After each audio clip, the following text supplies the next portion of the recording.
Okay, okay. I thought I am a bit late because of that. No, they have joined, sir. They have joined, sir. Okay, that's So, fine. That's so good morning, participants. Today we are having with us Professor O.P. Rai, sir. He was his former Pro Vice Chancellor of University of South Bihar, Gaya.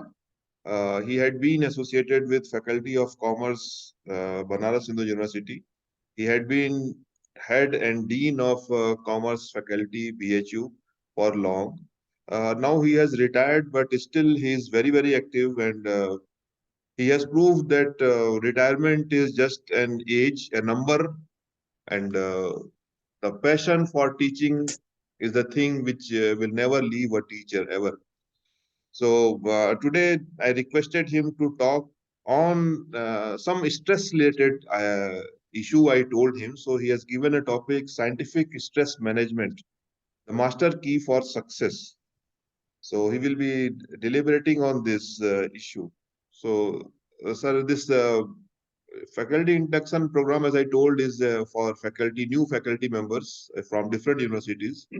Coincidentally, none of the faculty is from Mizoram University, although we are organizer, but mostly from other universities, including two from your university, sir, Banaras Hindu University.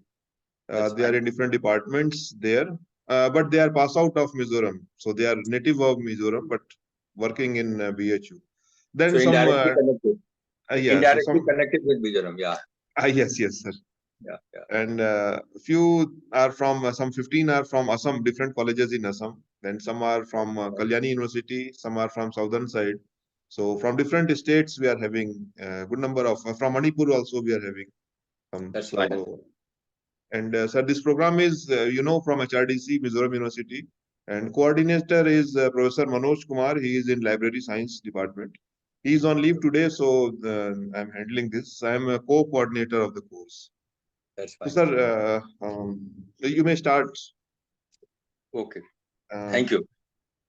Thank you, Professor Singh. I'm really thankful to your center and especially you for providing me this opportunity to interact with my young friends on how to manage stress. Well, honorable young teachers, you might be having some stress as to how 1.5 hours are to be borne with the speaker.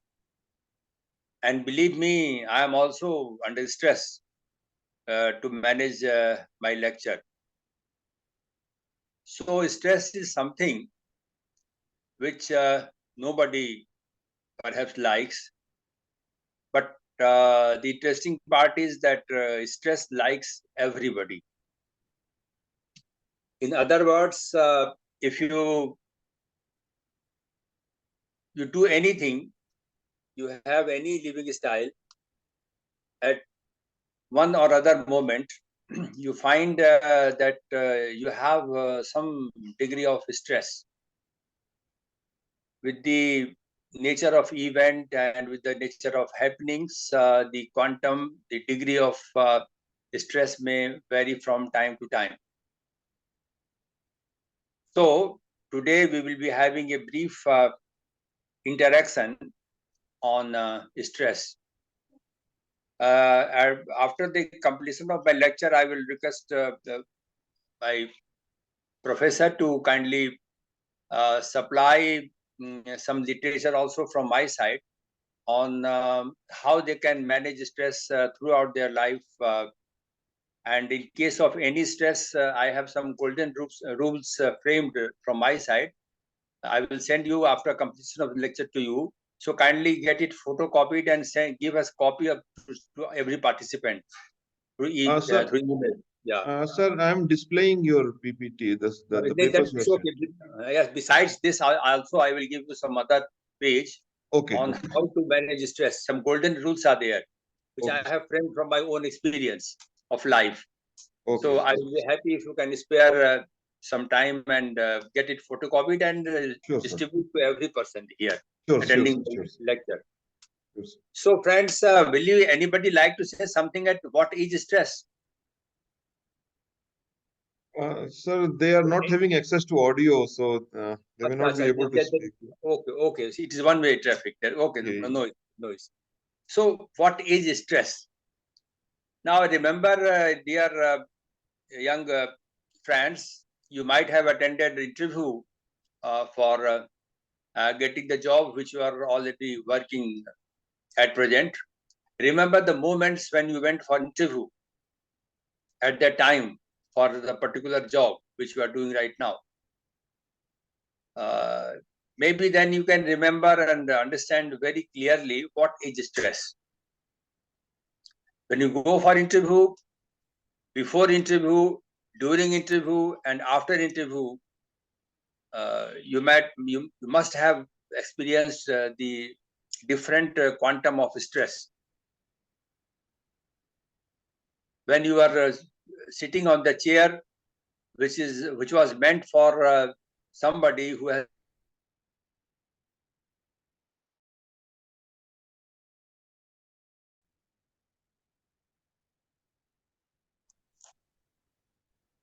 heartbeat at the time when you are sitting and you are to be interviewed next time. Perhaps you might have a increased heartbeat, and maybe that you might have noticed that you are not normal at that time. Similarly, when you might have entered the interview board and some questions might have been asked, then maybe that some of you might have failed to reply properly. And you might have wondered later on that what happened to me. A simple question was asked and I could have replied, but I could not reply properly. What happened? Where this happened, whatever happened, this is we call stress. So this stress is something which can be identified through our behavior, through our physical condition, in any way. When we deviate from our normal thinking, from our normal behaving, then this we, in a layman's language, call stress. It is deviation from normal functioning. To be very precise, if you have to say what stress is, a lot of material literature is available on website. And if you start looking on those pieces of information available on the websites, you may find yourself again under stress as to how to understand what stress is all about. So forget about all those complications of definitions and the meaning. A simple way to understand what stress is, that it is something which is related to deviation from our normal functioning. And normal functioning includes even our thinking. Thinking, doing, and acting. Clubbed, the three aspects become our functioning. So when we are thinking in some abnormal way, when we are behaving in some way which is not normal for us, and when we act in some way which is not normal for us, then we are somewhere under stress. So this is the simple meaning. Now, why stress is there? A large number of uh, factors, a large number of points can be advanced, because of which it is said that people come under stress.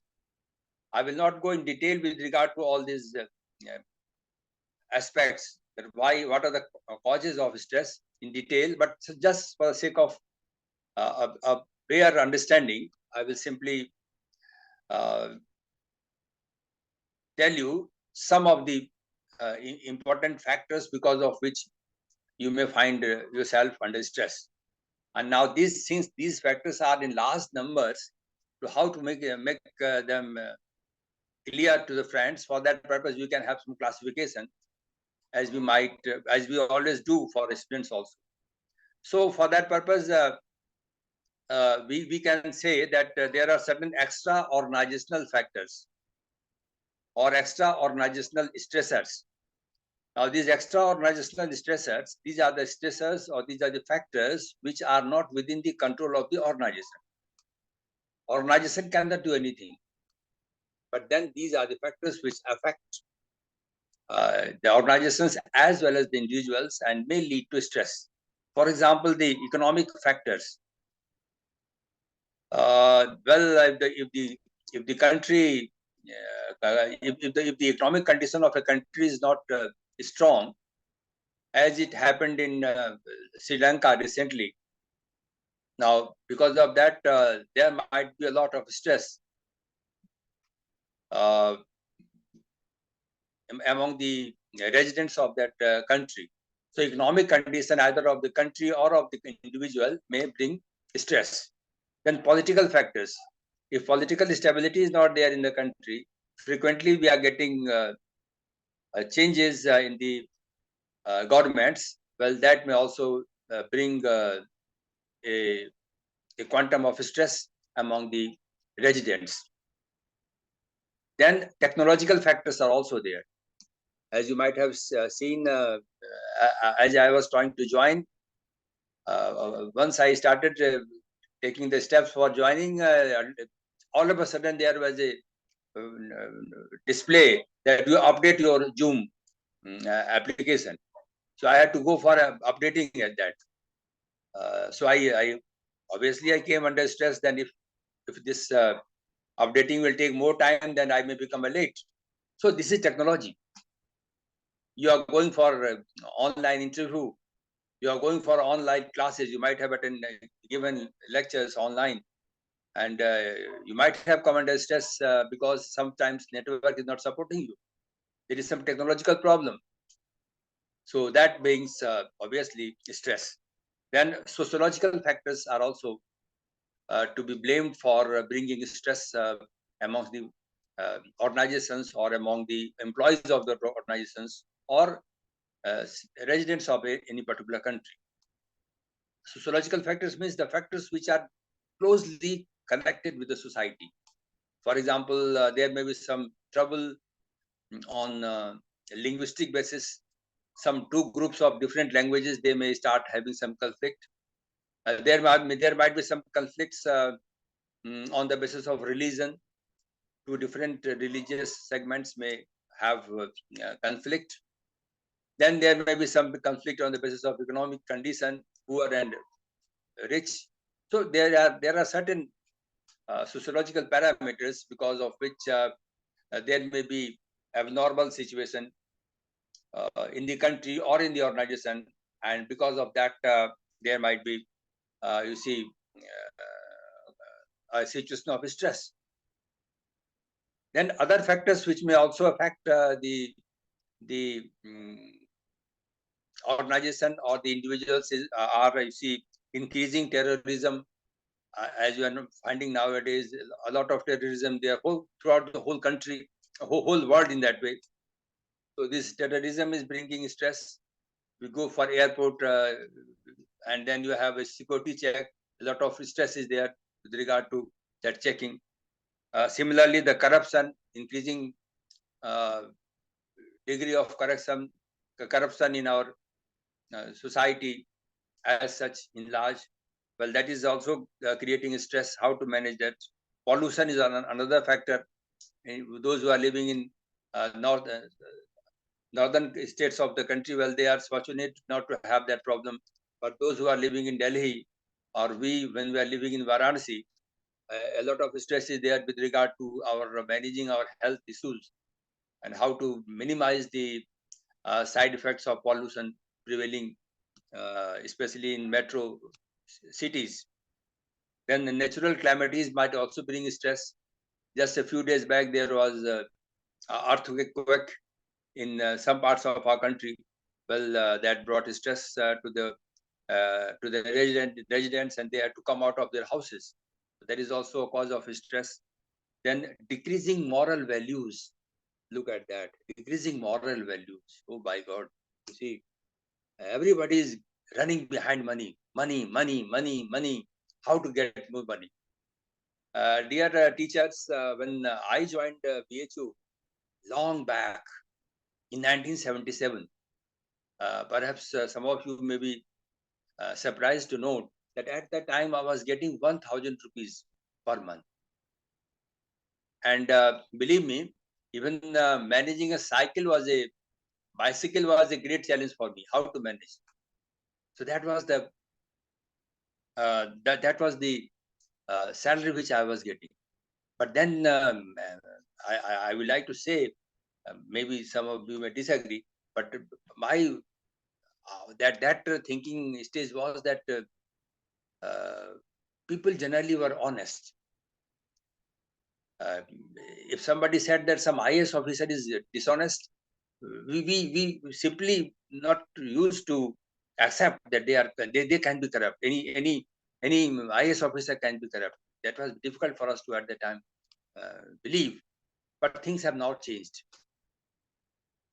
And also you see the parents, the children, they are supposed to look after their parents, but then things have changed, and everybody, all moral values at one side, and other is the get money. Dear teachers, uh, I will say that, well, it is okay, money matters. Nobody can put a question mark on that. Money matters, but then money is not the only matter which matters. I think you will agree with me. I repeat, money matters, but money is not the only matter which matters. But still, money matters.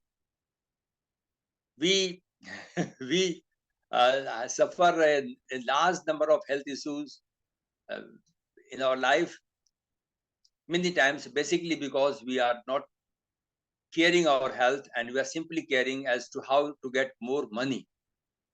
So for getting money, we have poor health, and at a later stage of life we lose money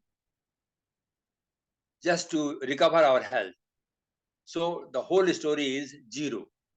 We start from getting more money and at the cost of health, and later on, for the sake of health, we also uh, spend that money for that purpose. So the point which I would like to request to my honorable teachers is that kindly try to maintain some moral values. Well, please don't take it otherwise. I'm not saying that you are not having moral values. That is okay. But only having moral values from our side will not help. At side by side, you should also encourage your students, your peers, your members of the society to carry on moral values. Because if they fail to carry moral values, ultimately all of us have suffered. And I think you all will agree that we teachers have a very important role in that regard. You see, our moral values, but whatever we are having, that is closely observed by our students. And remember, these are the students who will ultimately take care of our country. Some of them will become IAS, some of them will become IPS, some of them will become leaders, and they will serve the society in different roles at different times. So whatever we will teach them, whatever we will make them believe, that will have a very important role on their uh, way of living, and on this issue, that whether they will have moral values or not. But at least to summarize the whole thing is that, please, for the God's sake, stop blaming others and try to have at least some quantum of moral value in yourself, in spite of all adverse situations which are there. And your elder brother is telling after his own experience that still honesty is the best policy. And whatever we do, the same is returned by the superpower with interest.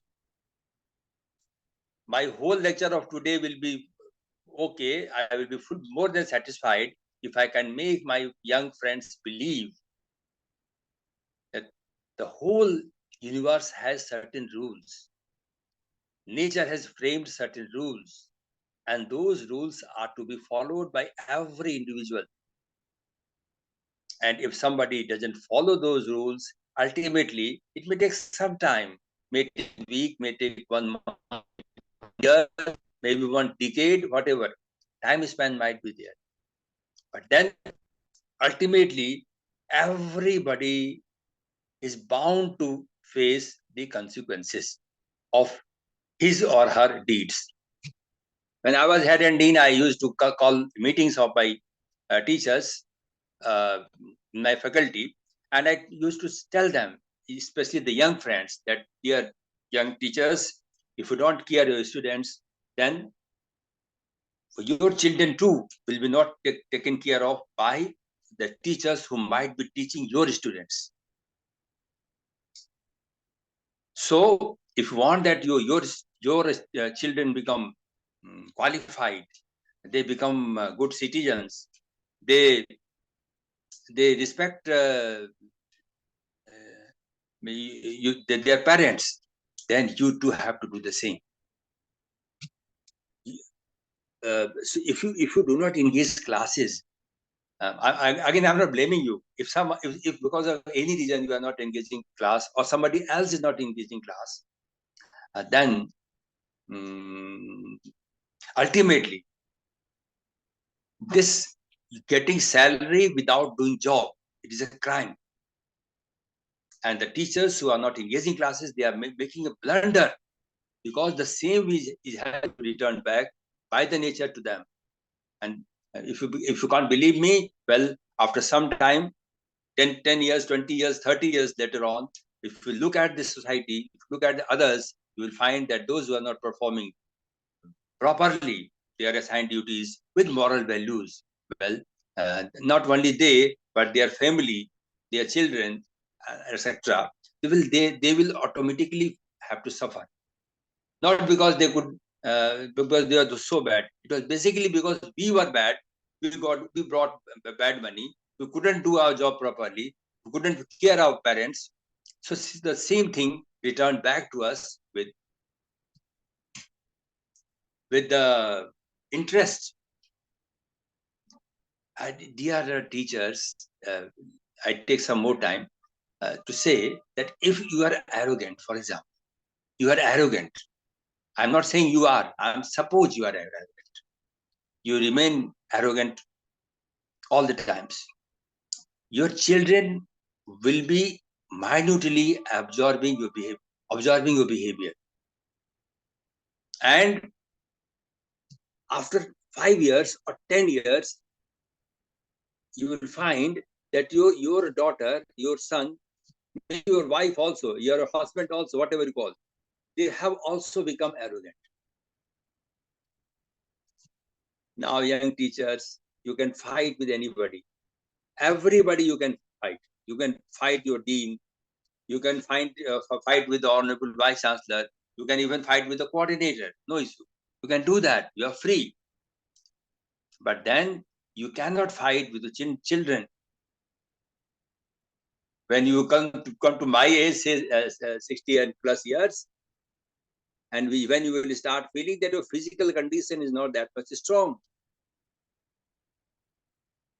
So then what we will find is that if you are arrogant at your young age, and if you behave arrogantly with your children, well, these children, when you will become old, then these children who might have become obviously grown up, then they will behave arrogantly with you. And if you still remain arrogant with the children, then they will throw you out, or they will leave the job, the family. Then where you survive? Where you will survive? Without children, how can you survive in the old age? We are not having a strong social system. So what I am saying is that please look at your behavior and behave in the way which you will like to be behaved at the later part of your life.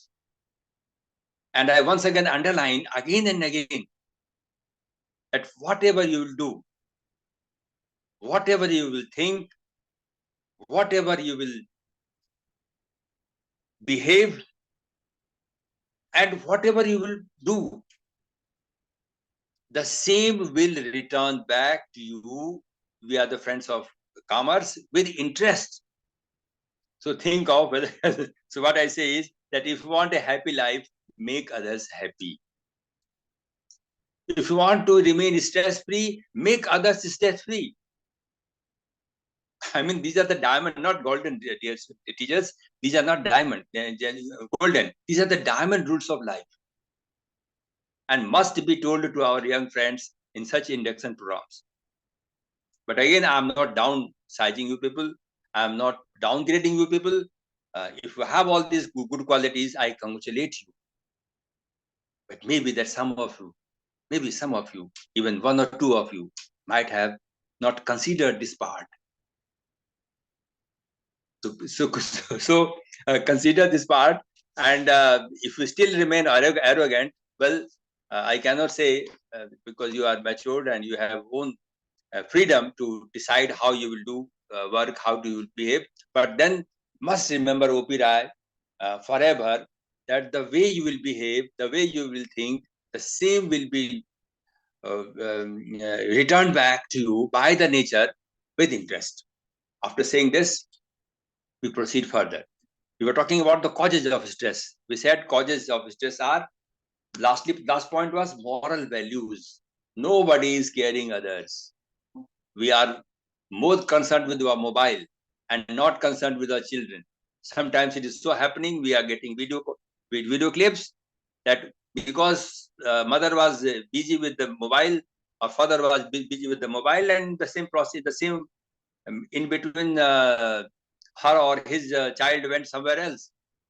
And once she started looking where the child has gone, nobody knows where he has gone, because the concentration was on mobile. So scientifically, it means that we are more loving our mobile as compared to our children. Very interesting finding in that way. You may take some empirical study to find out. You can take it as a hypothesis and later on do some research work on that. So extra organizational stresses might be there: the economic condition, political condition, technological condition, sociological condition of the country may bring uncalled stress to all of us, including organizations. Second type of causes which we can talk about are what we say organizational stresses. Organizational stresses means those stresses which are within the organization. If the organization wants, or if the management so desires, these factors can be checked by the management. Earlier factors which you talked about was with regard to the which were with the nature of macro nature. They were of macro nature. The organization cannot do anything in that way. But these factors the organization can do.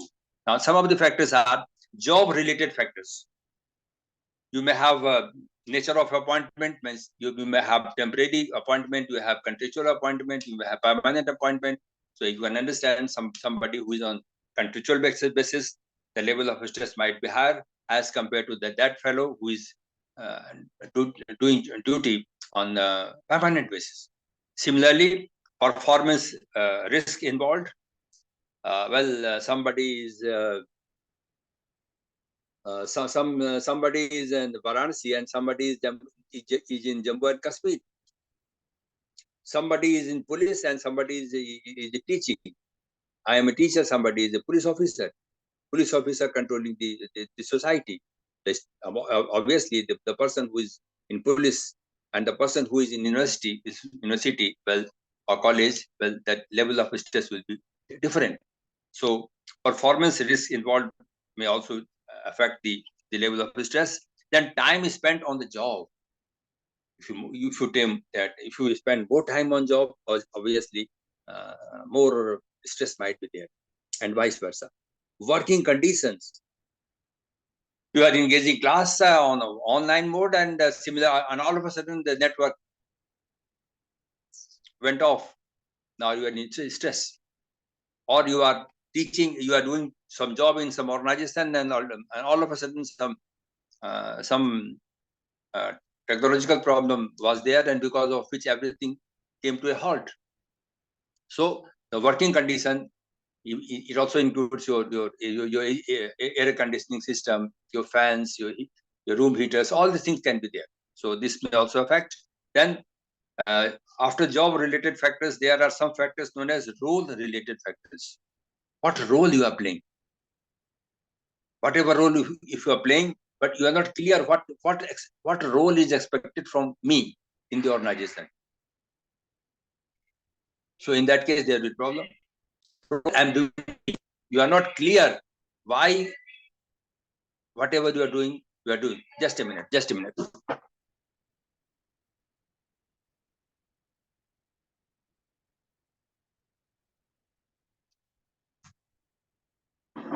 Sorry. So, for example, right now I am giving lecture. I am not clear why I am giving lecture. Sometimes I think that I am giving lecture. Why? Because Professor Bhartadu Singh ji, he invited me to give a lecture, so I must give a lecture. I'm simply trying to complete the formality. Then I think that why I'm giving lecture, might be that I'm giving lecture because I get some money,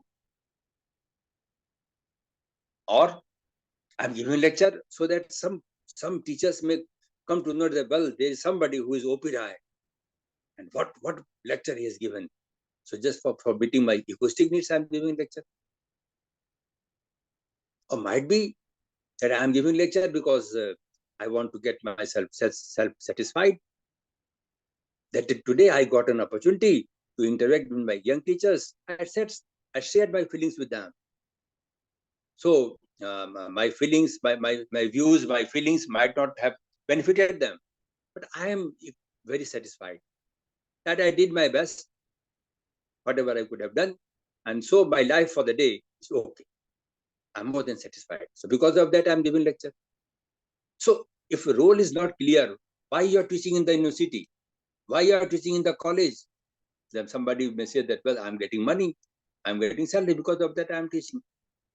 Somebody may say that, no, besides getting money, I'm also doing some social service. So why you are teaching? You are teaching because the principal is taking round. The vice chancellor is expected to come in the class. Then you are teaching, but then teaching for the sake of teaching. So the point is, you have to be very clear. If you want to have a stress-free life, you must be clear what is your role, why you are doing that job which you are performing, and what is expected from you to do. If that will be there, then stress will be lesser. But if it's not clear to you that why you are doing the job, then it may bring stress. So it is the job of the organization to make you know that why you are doing whatever is said to be done. So number one. Number two, role conflict. There are two different types of jobs given to you to do. For example, I was chief proctor of BHU, so I was also taking that security part, and at the same time, I was also to engage my classes. So sometimes I became stressful because of the simple reason that there was some agitation going on in the university. I had to manage that crowd of students, and at the other side, at the same time, I had to engage my class also. So I was managing stress. I was managing crowd, because of which I could not engage my classes. So obviously, at that time, I could have become stressful. And I'm not in a position to do justice with my students. So this role conflict may create problem. Your wife is saying, or your husband is saying that you do not go to university or college because there is some domestic engagement. And you also remember that today you have to take a test in the class. So this role conflict, going to the university, going to the college, and not going to the college, this brings stress. Then role overload. You are told that, well, you have to take 5 classes daily, 6 classes daily. 6 periods daily. So obviously, stress will be there. So role ambiguity, role conflict, and role overload. These three things are there which may create stress. So besides job-related factors and role-related factors, the third type of factors are relationship-related factors. Now, a relationship with superior, relationship with peers, and a relationship with subordinates. You can simply understand. You are not having good relations. It happens in young age. You are not having good relation with the head of the department. Then think of the amount of stress which might be having. So, relationship with superior, relationship with your peers. Peers means the persons of equal rank. PEERS. Peers means persons of equal rank. So, if you are teaching in some college and you are not having good relations with some of your teachers in the department, obviously, chances are there that you may have more stress. Then, a relationship with subordinates. In college or university also, you have some supporting staff. You may not have good relation with your SO, section officer, or with your class 4 employee working there in the department. So that will also bring stress. So this relationship with superior, peers, and subordinates are other factors. Then another factor, organizational factor, which may bring stress is what we call organizational policies. You are not having timely promotion. Obviously, it will bring to stress. It will lead to stress. So, organizational policies, organizational processes. You want to attend induction program. College says without prior permission you cannot attend. And you say, sir, after a lot of efforts, I could get a chance to attend the induction program. That is very much required for my promotion. Sir, please permit me. And the formalities I will complete later on. But the management is not willing to spare you. No. Without completing process, we will not permit you to attend the induction program. So that is what we call organizational procedures, which may lead to stress. Organization's life cycle. If you are a teacher in a newly established college, and if you are a teacher in a well-established university like BHU, which is more than 100 years old, so the culture is different. The culture of a new college is different as compared to a culture of a college which is already, say, 50 years, 60 years old. And dear teachers, like human beings, organizations also have the same pace of progress. The colleges which are young means they are established recently. Well, there you will find more arrogancy, more strictness, and that may lead to more stress. But if you come to join some organization which is 50, 60, 70, 80, 90, 100 plus years of establishment, then they have become old, and there you will find some more calm, more peace, perhaps more happy environment. Barring here or there some exceptions, which are always possible. Many times we make arguments that no, sir, what you are saying is not correct. So you are correct when you agree to disagree. It happens, dear teachers, that every event has two sides. One is positive side, other one is negative side. Or in simple language, we say advantages and disadvantages. We may appreciate a particular event, keeping in mind only the advantages. And some other person may start criticizing the same event, keeping in mind only the disadvantages.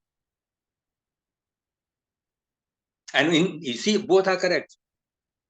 Both are on the right step. Both have solid reasons to say that this event is good or this event is bad. Now, once you listen the lecture of O.P. Rai, then you will come to know that nothing is good or nothing is bad. It all depends upon your perception. For example, once my lecture is complete, some teachers may like to appreciate me. Rai sir came and he told many practical things. And some others may say, oh, what the hell he did? Simply came here, said anything, whatever he liked. Nothing concrete, nothing scientific. How the coordinator could call such a person for giving lecture? Both are correct on their own way. So next time, when you listen somebody appreciating an event and you also find somebody who is criticizing, use your own common sense. Look at the advantages, look at the disadvantages of that event, and take a sound judgment, take a scientific judgment, keeping in mind that if there are more advantages as compared to disadvantages, then that event is good. And if you find that the event which has taken place or which is going to take place that has more disadvantages as compared to advantages, then we have to conclude that event is bad. So remember, nothing is good, nothing is bad. It all depends upon our perception. Bad people, negative people, they look everything with a negative approach, and they will always find a fault with the system. They will always find fault with the family. They will always find fault with the administration of the country, of the organization, everywhere. Never ever they will like to appreciate. This is what my negative thinkers do. And positive thinkers, they generally take the positive side. For example, around 10:46 is there, so around 45 minutes have gone. Only 30 plus 15, only 45 minutes are there. This 45 minutes, we are right now at 50-50. Now see, the negative thinkers, they will say, they might be even thinking right now, oh my God, 45 more minutes are there to be with the speaker. By God, 45 more minutes. Oh, that is the negative way of thinking. Otherwise, well, 45 minutes have gone. 45 minutes have already gone. We never thought of that. Now only 45 minutes have left. You see, the event is same. The story is same. One is looking at the darker side, that 45 more minutes are left. And other is thinking only 45 minutes are left. So this life is, with dear teachers, this life is neither hell nor heaven. It is we make life hell or heaven. So decide, you want to remain stress-free, you want to live a happy life, you want that you should be treated happily, then you also do the same thing. You simply start looking at the positive side of everything. I said, I told you, every event has positive side and negative side. Try to cultivate the habit of looking at the positive side of the events. And dear teachers, that will help you to create positive energy in yourself. Forget about others. Forget about others' interest. At least think of yourself, yaar. We are having a sound mind, or we all are having sound mind. So at least we must be very careful with us. Why to go for negative thinking unnecessarily and create negative energy for ourselves? Why not to go for positive way? Now again, barring some exceptions here or there, sometimes you have to criticize. Okay, good to criticize. Now here also I will say, friends, you want to criticize, okay, criticize. But for God's sake, do not criticize somebody only to downgrade him or her. Do not criticize somebody with that sole intention of giving pains to the concerned person. Do not criticize somebody simply because that will give you more pain, pleasure as compared to pains. No, this is not right. You are welcome to criticize Professor O.P. Rai. Okay, done. Criticize. I'm supposed to be criticized. I have certain demerits. I agree. But the point is, if you criticize O.P. Rai simply that, well, see what he did nothing. He took up the topic of stress and could not complete that lecture properly. And then he started talking moral values and started preaching us that we should not be negative, we should not be this and that. Who is he to tell us? Okay, I'm nobody to tell you. You are okay. But then what will happen?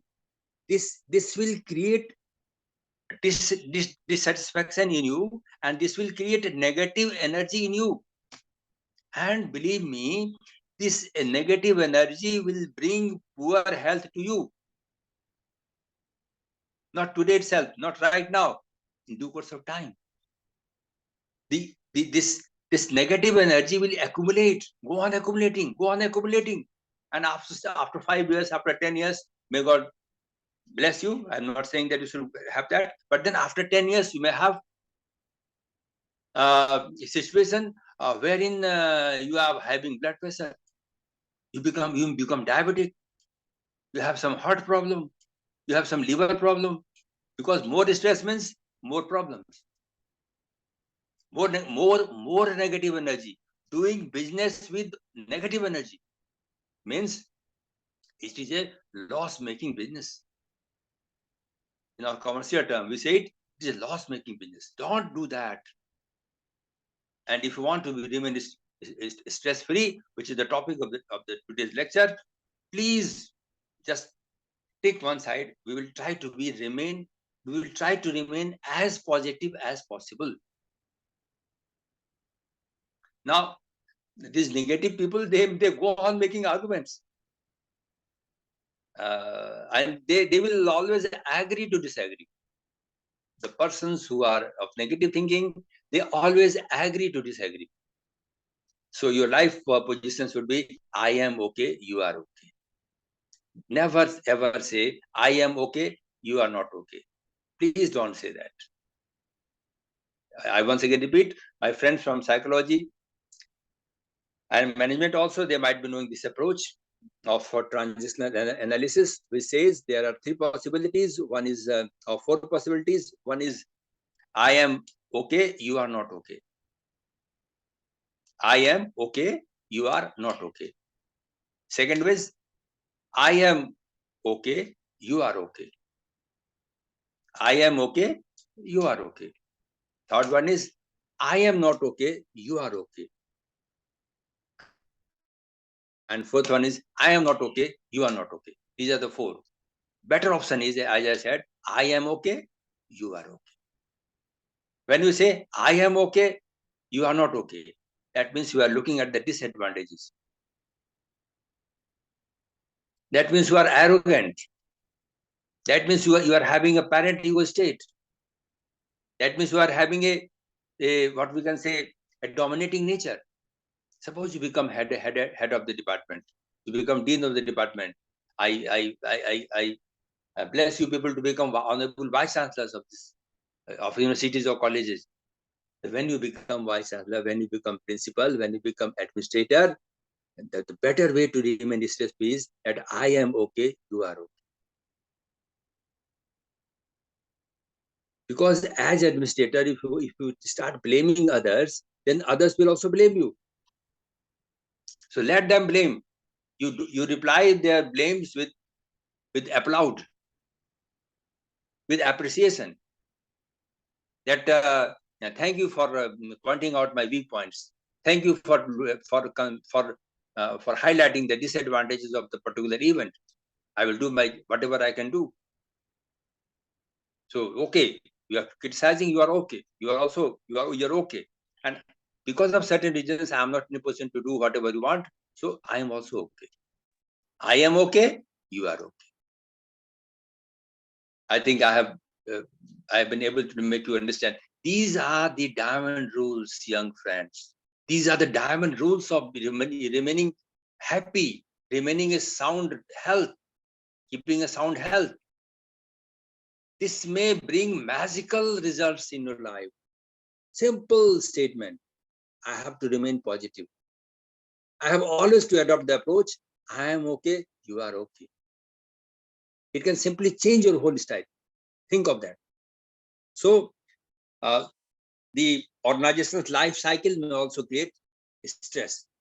Now, after these extra organizational stressors and organizational stressors, another one is, third one is group stressors. The third one is group stressors. Now, group stressors, obviously, at the heading implies, it means that there are pressure from group. We all have some groups with whom we interact, with whom we sit together, with whom we enjoy. So these groups have their own parameters of thinking and behaving. So the pressure from those groups may create stress in you.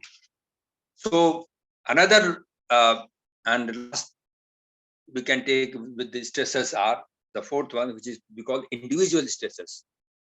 Individual stressors are the factors which are concerned with an individual. We took the first group of stressors, which were with regard to extra organizational stressors, where organization as such can do nothing. Second one was with regard to organizational factors, where organization or the management of organization can do something. Third one was group stressors, where group has to play the important role in minimizing or increasing stress. Now the fourth one is individual, that we people, I. Because of me, there might be stress. Now the large number of factors are there because of limitations of time. I will not go in detail, but I just read out some of the factors. One is stress-bearing capacity. Honorable teachers, different persons have different stress-bearing capacity. So look at your stress-bearing capacity. If you have a poor stress-bearing capacity, try to increase that capacity. How can you do that? We will discuss later on. Changes in life cycle from child to adult, then to old age, in different at different stages of life, different type of challenges are there, and these challenges bring stress. At the younger age of your life, you are more concerned with getting education, developing your skills. So how to increase knowledge, how to improve skills, that was your factor of consideration. And that consideration was creating stress. How to get good knowledge, how to get good skills. Later on, you joined the job, then you have children, then you started concentrating with the children. You also started concentrating on how to get promotion. So in that way, with the passage of time, you have different cycles of life, and at every stage you have different type of factors which bring stress in you. Then changes in career. If you change your career from one to other university, from one to other college, or this or that, then that also creates stress. Then pace of life. Pace of life means, friends, what amount you spend with the job. Whether you have a hectic life or a peaceful life, a slow going life. If you are having a hectic life, like IPS officers who are always busy, if you have a job where round the clock vigilance is required, amount of stress will be more. Economic condition. If your economic condition adversely gets affected, then you may have more stress. Then thinking style, which I discussed in detail. Thinking style, positive thinking or negative thinking. Both these two styles are there. So other things being the same, generally the persons who are having negative style, they are supposed to have more stress. And other side, those who are having positive thinking, they are supposed to have lesser stress. Then sociability, whether you are mixing with the society or not. If you are if you are mixing with the members of the society, then other things being the same, you are supposed to have lesser stress. Rigidity, another factor, friends. Whether you are rigid, sometimes we become so rigid. As a teacher, we say, my class is at 10. So somebody who is coming at 10, 5, 10 and 5 minutes, then I will not allow to enter the class. So that much they are rigid. So if you are rigid to that extent in the life, well, maybe many times it may lead to more stress. Then type A or type B personality. My friends, once again from psychology, they might be knowing. For others, I say that type A personality means a person who is willing to take up any work which is being given by the boss. Some of you are having that nature wherein you are willing to take up any work assigned by the principal or by the head of the department. So, okay, sir, I will try to do. Even if you're not knowing how to do that job, you say, okay, sir, please give me. I will try to do that. So these are the persons who are called persons of type A personality. And because they are willing to do any work, and they are always taking more than one job, more than one pieces of work at a time. So obviously they are under more stress. So you are teacher also. You are teacher teaching in the class. You are also doing NSS work. You are also doing NCC work. You are also doing placement job and whatever. You are also actively involved with cultural programs, sports activities.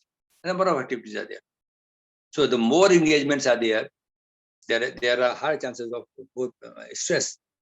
So type A persons, since they do not know how to say no for any job, so they go on accepting, creating problems for themselves.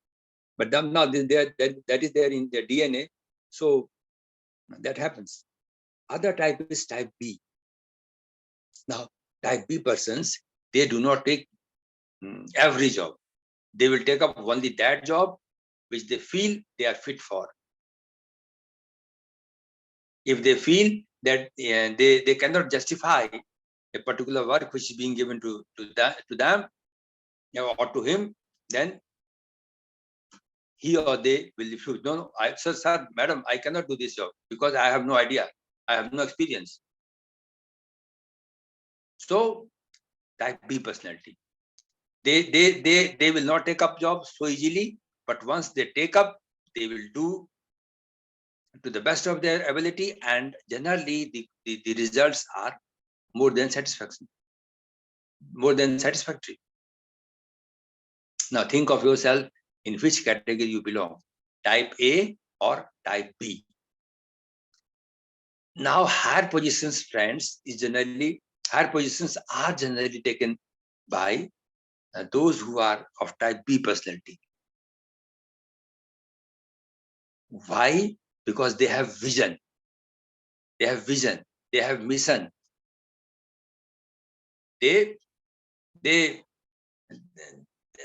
plan in advance and try to give their best, because they are concentrating only one job or one work at a time. So they are given more chance. But then these people, many times, they are of rigid nature. And sometimes they are egoistic also. So my young teachers who think that they are of type B personality, my advice to them is that try to control your ego.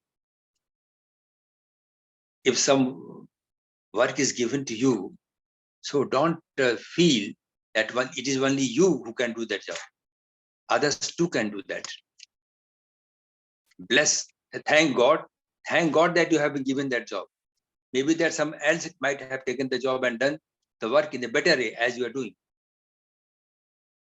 The problem with type B personality people is that they think themselves supreme, and they feel that they have no substitute as far as the quality of work which they are doing is concerned. So this feeling that they are the best and they only can do this job in this best way, that feeling brings ego in them, and that ego brings uncalled for problems for them at different stages of life. So I will humbly request and suggest my such young friends who belong to type B personality that please try to manage your ego. And if you get success in managing your ego, then sky is the one they leave it for. Limitless progress will be there. Limitless pleasure is eagerly waiting to welcome you. But manage that. And for my type A personality persons who are willing to do everything and anything, they may be knowing, they may not be knowing. For them, my suggestion is that try to restrict yourself. Try to develop the art of saying no, no, to many jobs or many pieces of work simultaneously, because this will adversely affect your health and this will lead to more stress for you. So a balance between type A and type B is the best way out. So individual stresses may, as I said, in this part, type A and type B personality, these have their own ways of creating stress. Then proactive and or reactive personality. Proactive or reactive personality.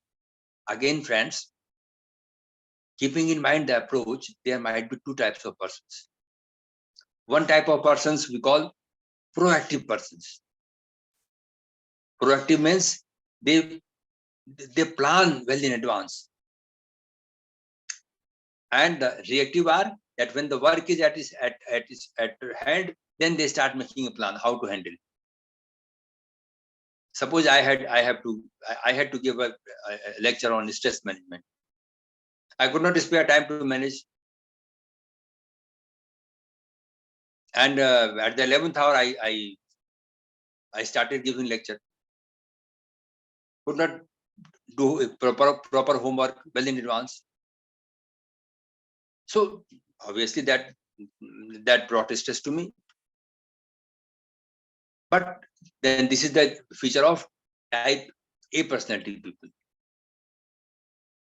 So these persons are known as reactive personality. That means they start doing they start making plans when the job is at hand. When the work has to be done, then they start making plans. But proactive people, if I would have been a proactive people, then I could have managed my lecture, say 1 month advance or let's say 1 week advance. I have prepared everything well, very nice way, and will give a very decorative lecture, a very rich material oriented lecture. So proactive and reactive, those teachers who make good plans, prepare the lectures well in advance in a very thorough way, then those are the teachers who are of proactive nature, and they will have lesser stress because they have already planned, they have already thought of the problems which might come to them in future. So these are proactive persons having chances of lesser stress, whereas the reactive personality holders, well, they have more stress in their bags. They are going to have more stress in their life simply because they are not having the habit of planning well in advance, of perceiving the problems well in advance. So when the problems arise, then they start thinking how to resolve the problem. So think of your personality, whether you belong to proactive or reactive. If you belong to proactive personality, well, congratulations, not to be stressful. You will be having lesser stress. But then For those who are having a reactive personality, well, I will request them to try to switch over or try to shift to the extent possible from reactive to proactive. Prepare well in advance so that lesser stress is there. So these were certain points which you can think of and which you can say that because of this stress in our life is experienced. Now, next part of our lecture may be with regard to consequences of stress. Now, in consequences of stress, dear teachers, many times we feel that stress is always harmful. No, this is wrong thinking, wrong conclusion. The truth is that stress many times is beneficial. Stress many times brings benefits. Otherwise, in many of the cases, or in most of the cases, you can say stress is a thing which has to be avoided, and stress brings more negative impact. So, positive impact on individual. If you talk about positive impact on individual, then you can say that when students they start studying just a few days before their exams, then they start studying a few days in advance simply because there is stress of examination. Earlier there was not stress of examination, so they were not studying. But once dates were decided and declared, the students start studying because of the pressure. So this stress is beneficial for them. And when we talk of negative effect, then the negative effect means it will create more complications. So the point is that if you are having stress, which is within your stress-bearing capacity, if you are having stress within your bearing capacity of stress, then that stress is beneficial. But if stress crosses a certain quantum, if stress brings more disadvantages than advantages to you, then that is the negative side, negative impact. If stress is compelling you to study up to say 10 or 11 in the night, it is okay. It is positive effect of stress, because of which you are studying up to 10 or 11, even 12, midnight. But if you cannot take a sleep because of stress throughout the night, you went on bed, but even then,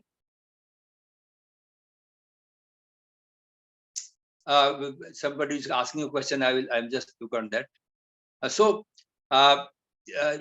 If that stress crosses that boundary and you are not having a sound sleep because of the problem and because of the stress which problem has created, then this is negative side. So try to keep your stress within optimum level. Try not to permit stress to cross that level. So you may give another aspect is that you may give some stress to your students. You may give some stress to your students or your even your life partner, and it may help to improve the performance of the concerned persons or parties. But if you give them stress which is beyond their bearing capacity, then that may lead to negative effect. As I said, bearing capacity differs from person to person. I can carry a handbag weighing say around 50 kg. I can carry, but if somebody gives me a bag of 100 kg, I cannot carry that bag because I am not having the capacity.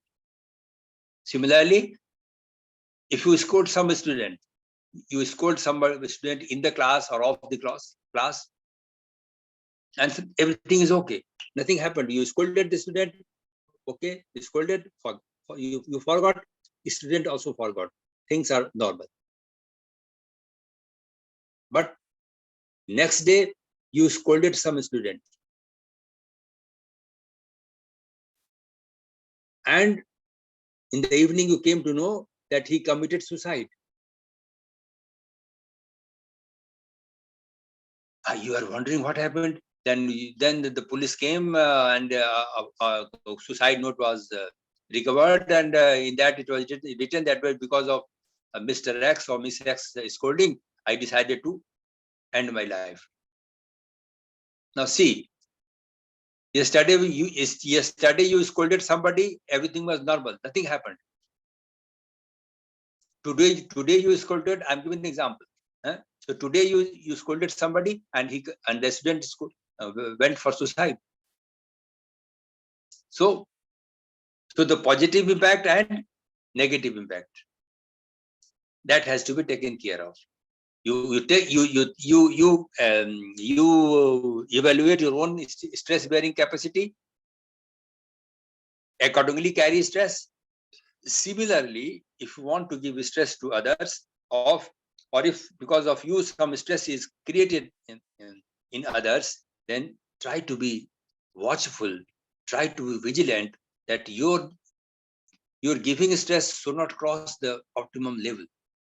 It must be, this stress bearings must be within that limit, which can be easily digested, easily adjusted, easily borne by the concerned persons or parties. So effect on the individuals, the heading says effect on individuals, positive effects and negative effects. The summary is that positive effects are that if you are under stress and it is within your bearable capacity, then it will bring all round improvement in you. I once again repeat, if you are having stress within your manageable limit, you are having stress, as I said, within the optimum level of stress, then it will bring all round improvement in you. And similarly, with regard to effect on organization, that also the same thing. If organization too has its own bearing capacity. So if in organization, the stress is within the manageable limit, it will bring overall improvement in the organization. And on the other side, if stress crosses the manageable limit, either in an individual or in an organization, then the consequences will be disastrous. Overall decline in performance will be observed. And as I said, unfortunately, in some rare cases, it may lead to death of the individual or of the organization. So it is a boon as well as bane. The summary is stress is a boon as well as bane, B-A-N-E. It is a boon or bane. It depends upon situation. If you know how to manage stress will be a friend for you, a very good friend, a very good facilitator. But if you do not know how to manage stress, then obviously stress will be a foe for you. F-O-E, foe, enemy, will be enemy for you. So dear teachers, after listening my lectures of today on the stress, try to make friendship with the stress. I said in the early part of my lecture, we like or dislike, stress is bound to be there. So when it is bound to be with you, then what you do is you make friendship.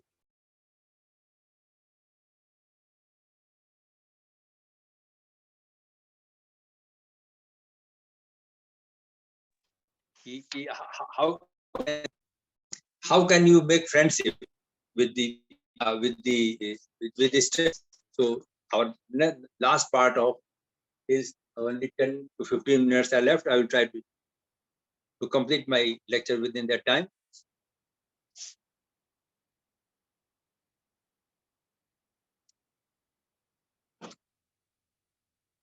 Am I audible? Am I audible? Okay, nobody can reply. Okay. So yes, sir. Yes, sir. Audible, last. sir. Okay. The last part is how to minimize stress. How to minimize stress. Well, this part I think is the most important part of the whole lecture. Other was the theoretical part. Now I'm taking this practical part.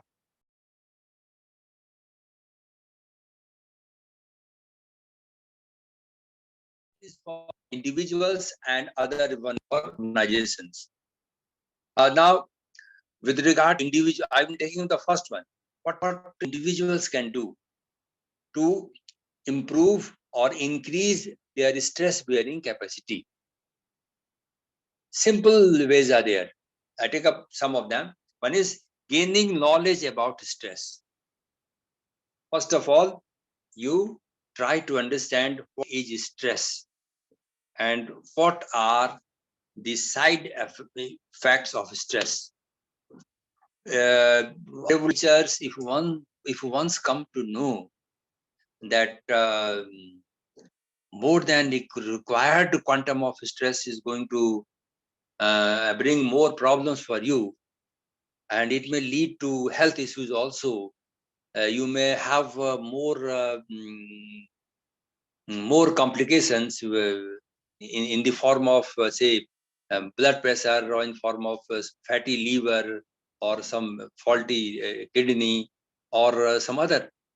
You become diabetic because of stress. Many times it is found, scientific studies suggest that because of more stress, there were major health issues. So once you come to know that stress may be an enemy for you, then obviously you will not like to allow stress to cross the limits. So it depends upon you. I mean, you see, there are bound to be some situations where stress will be there. You cannot change your superior. You cannot change the way of how superiors are thinking and acting. Similarly, you cannot change your peers, that is your friends with whom you are teaching. You cannot change them. If you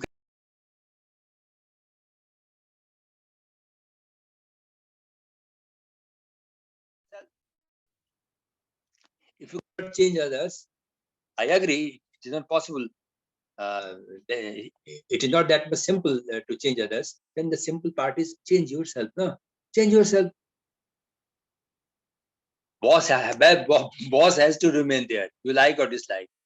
OPI will be there. He will be giving lecture up to 11:30. You like or dislike. It might be creating stress. You go on increasing stress, nothing will help you. So the point is that if you have to remain up to 11:30, then bear him with pleasure. Why you bear him with pains? Why you are creating pains for you? So the point is, understand this stress, what stress is, and never ever allow stress to cross the optimum level, so that you are not having to suffer its disadvantages. Number one was this. Number two is doing exercises regularly. I said earlier that you have to do something so that you increase your stress bearing capacity. So how can you increase your stress bearing capacity? You can do that by doing exercises regularly. You go for evening walk, you go for morning walk, you do anything. You go to gym, anywhere, wherever you like. Do something through which you have a strong physical fitness. Once you have a strong physical fitness, once you have a strong liver, a strong kidney, a strong heart, obviously you will have more stress bearing capacity. So I think you might be doing all those things, but if you're not doing, then do not bring excuses that, sir, I have a very active life, sir, I have to do a number of things, I cannot spare time. And then this is not correct. This is not a correct approach. You must spare time for yourself. If you are not sparing time, and even after listening to me, you in future also you do not spare time, then time will not spare you. Somebody has said, if you kill time, a time will come when time will kill you. So respect time. You take out some time for this regular exercises in the way you find comfortable, at least 10 to 15 minutes, if not 1 hour, you should devote for your physical exercises. Then practicing yoga sincerely. Yoga has become a household name. Baba Ramdev is there. You may like or dislike him. That is up to you. But like his yoga exercises, take out some time for doing yoga. I myself generally try to spare at least 1 hour daily, friends. 1 hour, ONE, 1 hour daily. So that when I speak on stress management, I am not under stress. And I am, then I will speak in such a way that at least I do not create in my young friends' minds. The important part is that not only you have to ensure stress free, you also ensure that you do something for others so that they also remain within their stress bearing capacity. How to handle how to handle your wife, how to handle your husband, how to handle your students, how to handle your parents, how to handle your brothers, sisters, so that they also remain in within the stress bearing capacity. So first of all, you improve your stress bearing capacity and then help others to improve their own stress bearing capacity. So doing exercises, practicing yoga, another way, the next way maybe apply meditation therapy. Meditations. I'm not saying that you become spiritual, you become a saint. I'm not like saying that. You go for a meditation, concentration of mind. Concentrate on a point, any point, and try to concentrate on positive sides. So for this, for increasing the concentration power of yourself, go for meditation. Time will not permit me to tell more on meditation. You, if you have some interest, you can go on the websites and go for meditation. That is very important for increasing your stress bearing capacity. Using biofeedback, you look at your blood pressure, you look at your pulse rate, you look at your heartbeat, look at all those things. Look at your liver, whether you are having a good digestive system or not. If you're not having all those things, then these biofeedback will uh, will encourage you to minimize stress. This biofeedback means your working of your organs of the body. Observe them. If they are under stress, I mean, they are having, you are having higher pulse rate, you are having higher heartbeat, you are not having good health because of poor liver. All these symptoms lead to say that you are perhaps under stress. That has to be taken care of. Then learning the art of relaxation. Relax yourself, dear teachers, for some time, half an hour, 1 hour. Go for some music, go for some sports, go for some picnic, go do anything. Don't talk to Professor Upira when you are free. Sir, I am under stress. Help me. I will be there to help you. Relaxation. Relax yourself. Take some time out from your busy schedule to do something which is not a part of a job. Okay. Then readjusting life goals. If you still find stress, then readjust your life goals. Why you say that you have a car of 12 lakhs only? Have a car of 4 lakhs only. If you are not capable of managing that much of money, why you create stress? Just minimize, you downgrade your requirements. That will lead you to having lesser stress. So readjusting life goals. Then managing time scientifically. Time is very valuable, friends. Time is most valuable. As I said earlier, if you kill time, a time will come when time will kill you. So don't do a killing exercise. If you become ruthless to time, the time too will become ruthless to you. So don't do that. Managing time, so that means you have a detailed plan every day, that when you will leave the bed, when you will go for bathing, all these things, when you will go for class, when you will do relax, all these things. A well documented plan must be there. You see, every VVIP has a plan from day to night. So you also are VVIP. Why you say that you are not VIP? VIP. I say you are VVIP. So make a plan well in advance and accordingly spend your time. That is what we call managing time scientifically. Getting social support. As I said, if you are under stress and if you want to minimize stress, talk to somebody. Talk to OP Rai, talk to some other friend of yours. Talk to your father, to your mother, to your brother, sister, anybody. You can talk. If and those who are of introvert nature, I mean, there are two persons, my dear teachers. One is extrovert persons and introvert persons. Extrovert persons like to share their thoughts with others, and introvert persons are the persons who never ever like to share their feelings with others. And these are the persons who are most vulnerable for stress. Introvert, not and many of the introvert persons they go for suicide because the stress bearing capacity is lesser and they are having more stress, so they go for ending the life. So this is not good. So since introvert persons or introverts teachers or students, they do not like to share their problems with others, so they have more mental load.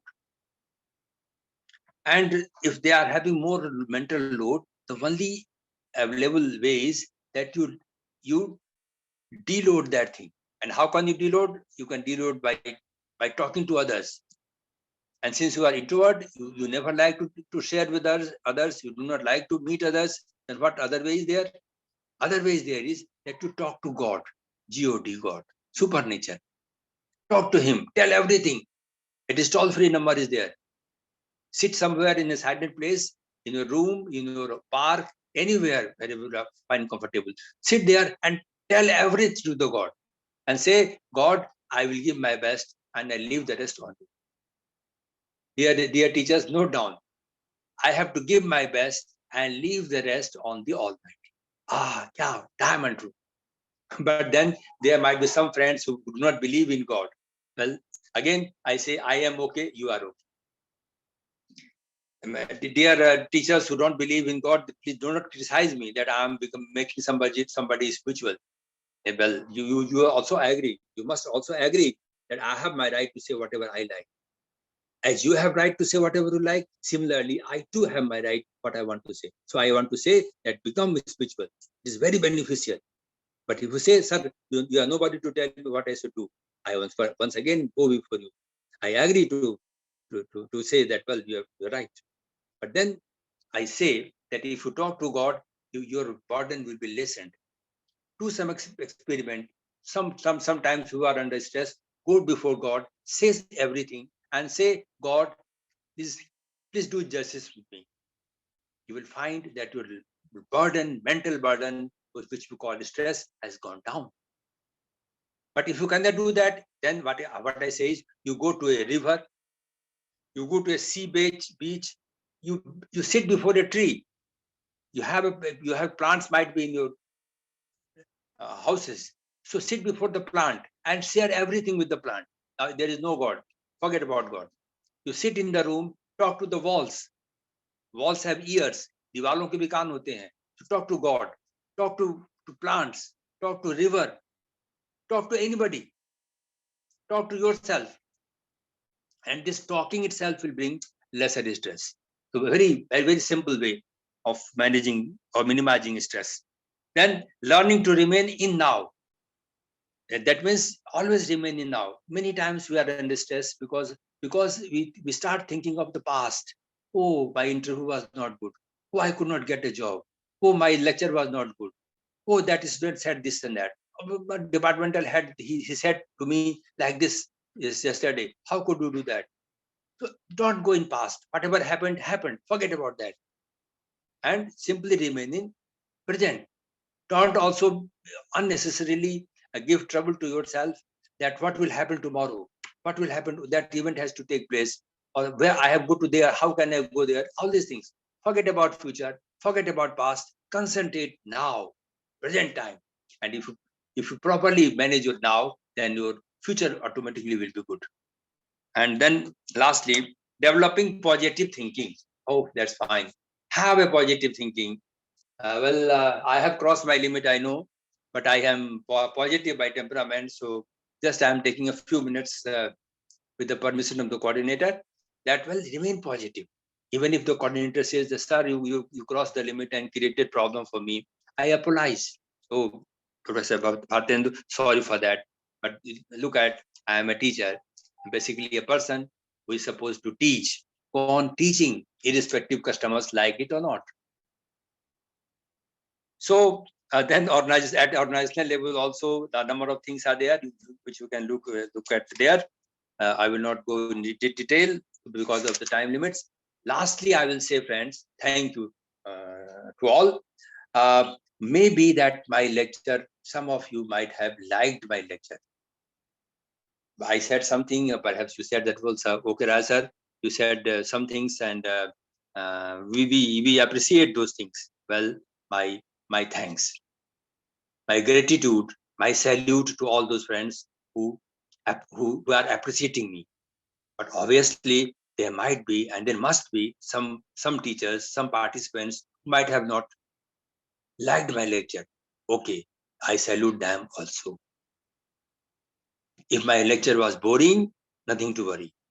You got an experience that how you have to bear even a boring lecture. Sometimes you also give a boring lecture in the class. How your students might be bearing you. That painful experience today you have got.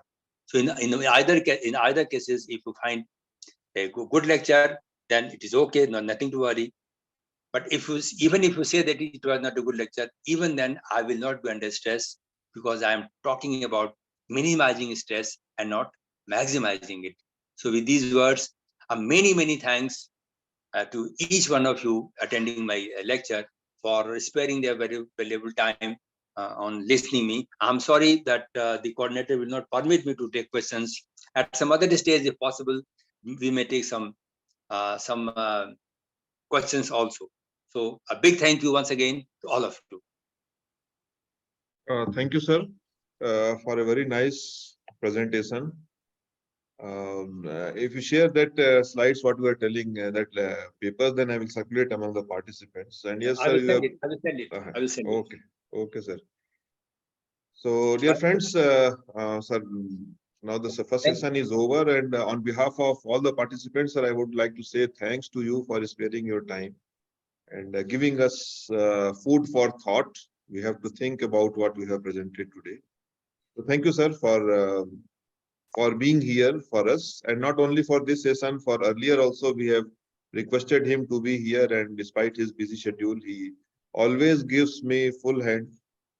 He never gives me time or date. He tells that you decide the time, you decide the date, and even you decide the topic.